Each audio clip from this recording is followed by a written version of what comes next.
नमस्कार।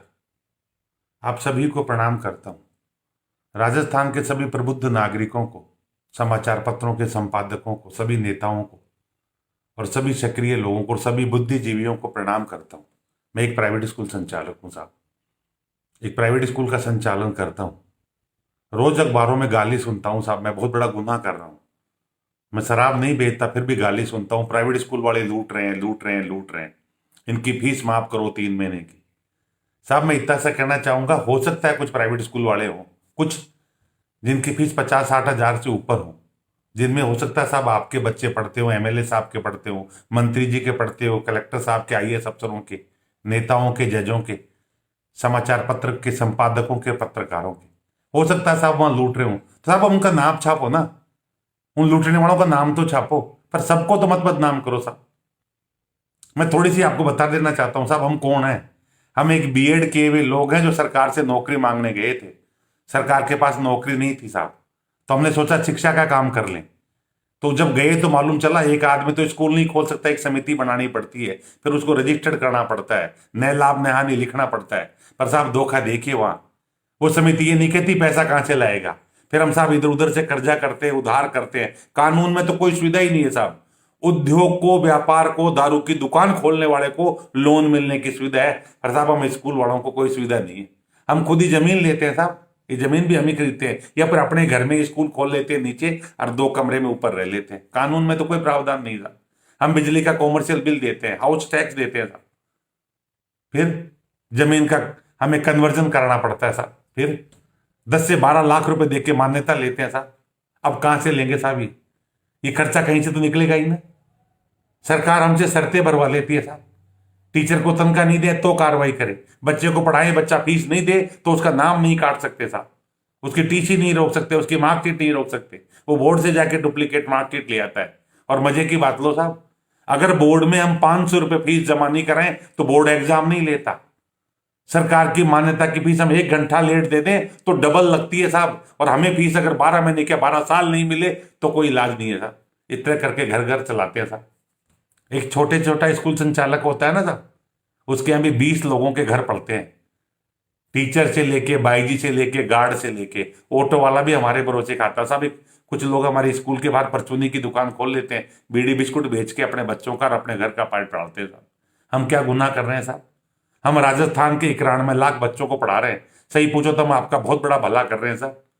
अभी राजस्थान सरकार के पास 60-70 लाख बच्चे पढ़ रहे हैं, उनकी 42,000 करोड़ बजट है।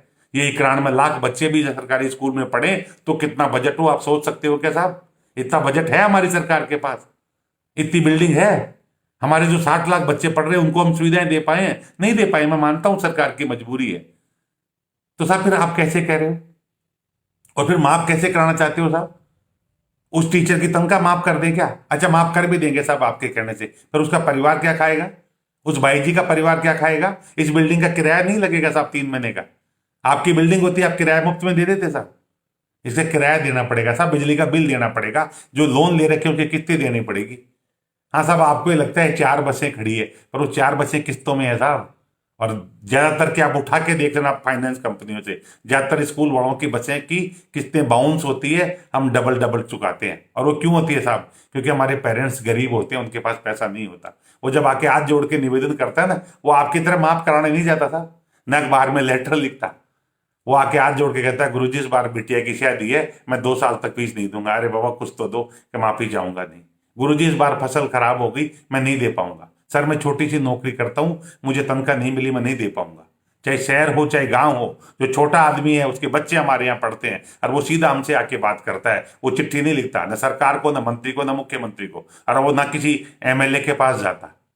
ये तो कुछ लोग हैं साहब आप, जो बड़े बड़े स्कूलों में बच्चे पढ़ाते हो अपने उसके लिए, ईगो सेटिस्फाई करने के लिए, अपना आपका स्टेटस दिखाने के लिए बड़े स्कूलों में बच्चे पढ़ाते हो, और फिर फीस माफी की बात करते हो साहब। मत पढ़ाओ ना उनके, हमारे भेजो। मेरा नाम नोट करो साहब, अनिल सर, मैं जयपुर से हूं, मानसरोवर से। आप मेरे पढ़ाओ ना, आप 6 महीने बाद दे देना और उनकी आधी दे देना, और उनसे अच्छा बच्चा नहीं पढ़ाऊं तो बताना। लेकिन नहीं साहब, आपको तो नाम चाहिए ना। तो साहब फिर नाम है तो पैसे दो साहब, मैं क्या कर सकता हूँ इसमें? आप क्यों माफ कराते हो? और अपने स्कूल का नाम लिखो साहब, सबकी मां मत कराओ।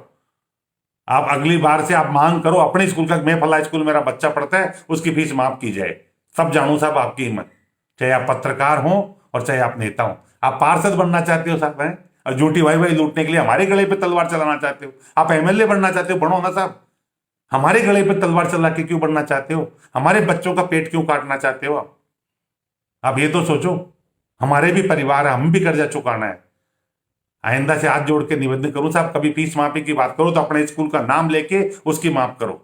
और पत्रकार महोदय से आपसे निवेदन करूंगा, पत्रिका से विशेष रूप से, आप खूब छापते हो साहब, लूटने लग गए, अब लूटने के दिन आ गए। अरे साहब, अखबार, कोरोना में अखबार आया था, रोज आप लिख रहे थे इनको पैसा दो, इनको पैसा दो, इनको पैसा दो, एक सेवा की खबर है साहब, सभी कर रहे हैं। हम ऑनलाइन एजुकेशन दे रहे हैं, हम भी तो कोरोना योद्धा है साहब। हम घर में बैठे हैं तो हम भी कोरोना योद्धा है साहब। हम सब सड़कों पे आ जाए तो आपके कोरोना योद्धा संभाल लें क्या? नहीं, हम आपका कहना मान के घर में बैठे हैं, हम भी कोरोना योद्धा है। हम आपका अखबार पढ़ रहे हैं, ये भी कोरोना योद्धा है। वरना कोरोना के डर से आपका अखबार बंद कर दें तो साहब आप पे क्या गुजरेगी सोचना कभी। आप एक दिन लेट नहीं कर सकते, आप उसका पैसा थोड़ी ला रहे हो। वो जो आपका होकर आता है उसके इतना पैसा है क्या साहब? नहीं, आपके अखबार का पैसा भी है, पर आपने तरीका, क्योंकि आप अखबार में लिख सकते हो। तो साहब मैं ये कहूंगा, जो लूट रहा है उसका नाम छापने की मत रखो, हर किसी को बदनाम मत करो, क्योंकि गरीब के पेट पे लात मारोगे तो लात उल्टी भी पड़ सकती है। हर किसी को बदनाम नहीं साहब। जो चोर है उसको चोर करना सीखो, और सही है सही करना सीखो। कि आपके नजर में एक भी ऐसा प्राइवेट स्कूल नहीं है जो अच्छे काम कर रहे हैं, आप उनका नाम छापो। आप ये कहो कि नहीं, जो लूट रहे हैं उन पे लगाम लगे और जो सही कर रहे हैं उनको शाबाशी मिले। मैं राजस्थान सरकार को तो फिर भी धन्यवाद दूंगा, माननीय मुख्यमंत्री और शिक्षा मंत्री जी को दिल से धन्यवाद देना चाह रहा हूं सर। पहली बार कोई सरकार है जो न्याय कर रही है।